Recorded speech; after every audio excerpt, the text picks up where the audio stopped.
FCT opened its doors in 1991, and today we are a leading B2B provider of real estate solutions and technology in Canada. We've stayed at the forefront of change in the real estate industry by growing from a title insurance company to so much more. Valuation services, mortgage processing, data solutions, default and recovery. You name it, if it's part of the real estate life cycle, it's part of what we do. We built all our products and solutions with the changing needs of our customers in mind.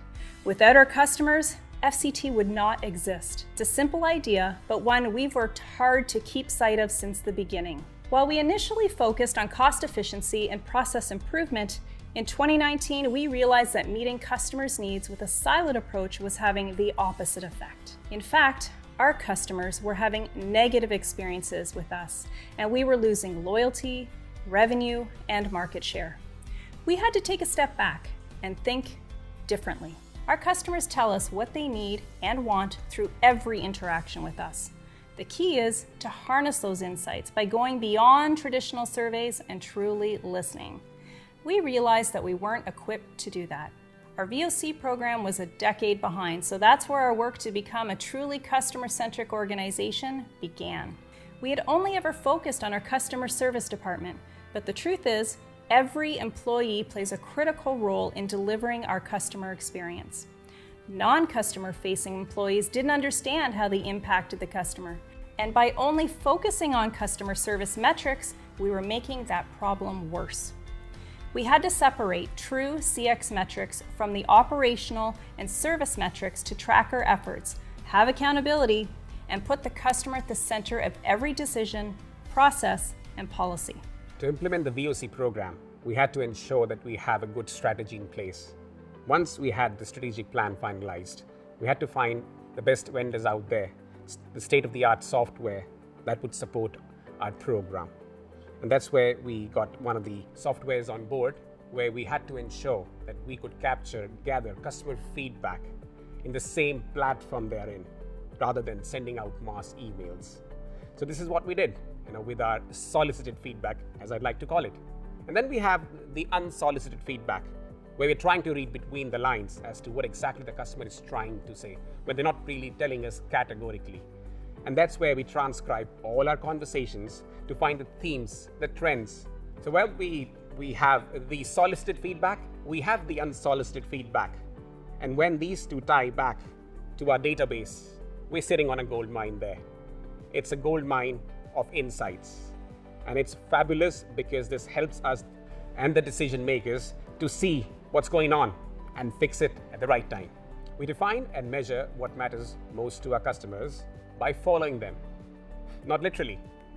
Design a robust customer journey through interviews with customers and the customer-facing employees. Identify all the touch points, customer effort score, and the KPIs.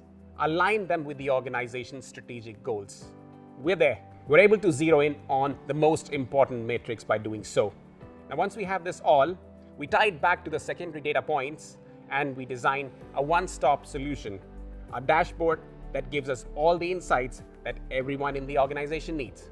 Happens on the inside of our organization shows up on the outside. Our VOC initiative uncovered so many ways we could improve how we listen to our customers' voices and take action. Instead of pestering customers with emails, we started soliciting their feedback within their preferred channel.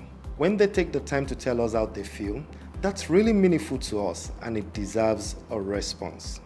That's why we reach out to those customers to close the loop with them and let them know they've been heard. We've seen a 134% increase in customer survey participation because they know their feedback is welcomed and valued. We also challenged our existing measurement processes. Frontline employees had been using RAP codes to capture call drivers, but only 18% of calls. By using an AI solution to scan, score, and trend interactions, we are now able to analyze and learn from 100% of them. Our automated coaching solution lets us measure aspects of our customer experience we just weren't able to before. To take one example, empathy scoring for our customer service agents. Once we had scoring in place, it turned out that the key to improving it was transparency with our employees. Our agents got to hear their own recorded calls and see their scores, along with advice from automated solution. Since implementing it, their empathy scores have gone up by 20%.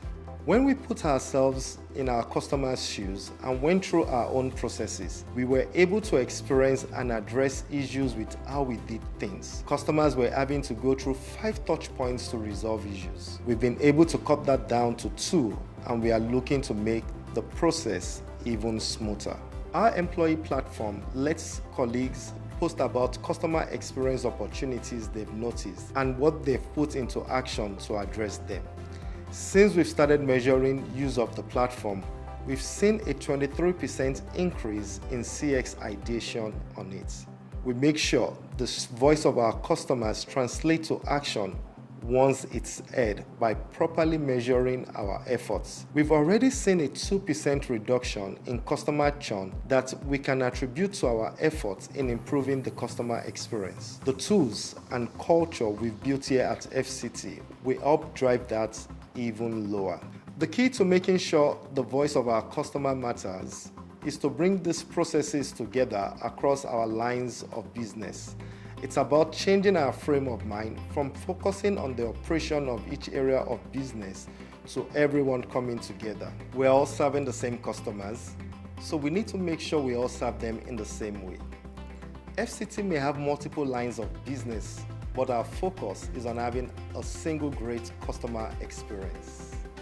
Being a customer-centric organization needs a lot of time and demands a lot of effort, and we needed a way to sustain our focus on customer experience going forward. That was really a big key. CX program actually spans across all lines of businesses, and CX advisors would bridge the gap between CX initiatives as well as their own areas of expertise. The mindset that we would want to have is to really drive a cultural change at FCT. We have to put on a different lens, and I would say a customer-centric lens, in everything that we see and do on a daily basis. We do have to realize that when a challenge comes up, that we have to turn it around into an opportunity and do right for the customers and create a remarkable experience.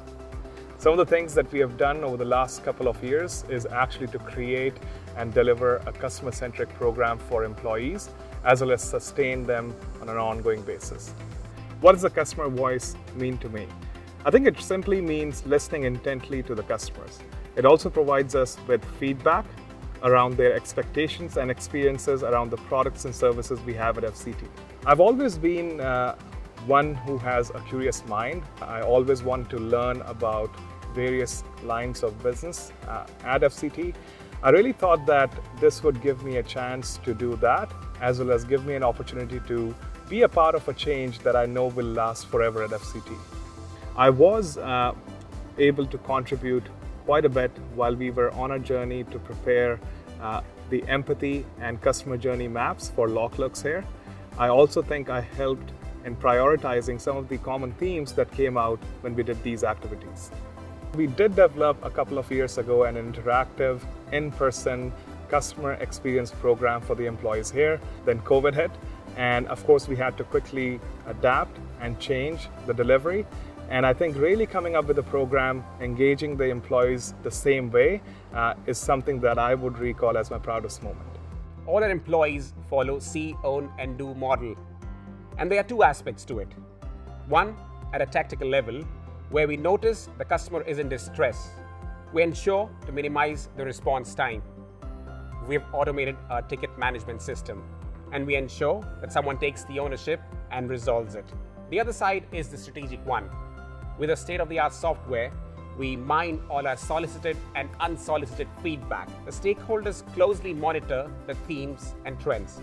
We quantify those to assess the impact each of those would have if we wish to go ahead and implement those or make the changes that we need to as suggested by the customer. And that's how we ensure in the long run we have a high customer lifetime value. Our employee empowerment program that enables our employees to make the call in the moment, to manage the customer experience, also generates a lot of data points. And when we're sitting on the data, the first thing we do is analyze it. And when we do so, we tie it back to a VOC program where we unearth every possible insight and let the stakeholders know what didn't work quite right and how it could possibly be fixed. We started this program because of an experience our CEO had. He had been bounced around the telephone lines and did not want our customers to experience the same. So every employee here is empowered to make things right without escalations. If the customer out there know that they're being heard, they feel valued, you notice the first contact resolution matrix going down because you resolve their concerns, issues in first place, in the beginning itself. And guess what? They come back and buy more. Yes, they do, for sure. To take an example of just one process, we were underwriting deals based on what we felt would be efficient. That meant handling them in the order they arrived, and if a deal had to be declined, letting the customer know by email as soon as possible. But we saw that customers weren't always seeing the emails right away, and sometimes they were finding out about denials later than they would have liked. Upset customers had to put in work to get a hold of underwriting as well as their sales rep. Also, because they weren't being told why the decision was made, their trust in FCT was being eroded. We owned the fact that we needed to change that process. Now, we sort incoming deals by when they closed, not when they came in. If underwriting has to deny a deal, they reach out to the customer's sales rep to explain the issue. The sales rep immediately reaches out to the customer and let them know what the issue with the deal are. They provide options to solve the issue, including sitting down with the customer and underwriting to see what has to be changed to make the deal work. The key is taking the labor of reaching out and starting the resolution away from the customer and owning it ourselves. We see ourselves as partners with our customers, and that mindset informs our actions. By just putting ourselves in the customer's shoes and listening to their feedback, we can create better experiences for everyone. We all have a part to play in listening to the voice of our customer and creating the best experience for them. Our accomplishments to date are a result of everyone working together, from the top of our organization right down to the bottom. To us, that's what it means to be customer-centric. The willingness of our whole team to see we needed to change, own that change, and make that change happen. We are now several years, millions of dollars invested, and over 1,000 trained and empowered employees into this journey, and it's only the beginning. Our 10-year roadmap to continue to improve our customer experience is evolving. We're constantly looking for new ways to challenge our old thinking and to put the customer at the heart of everything we do at FCT.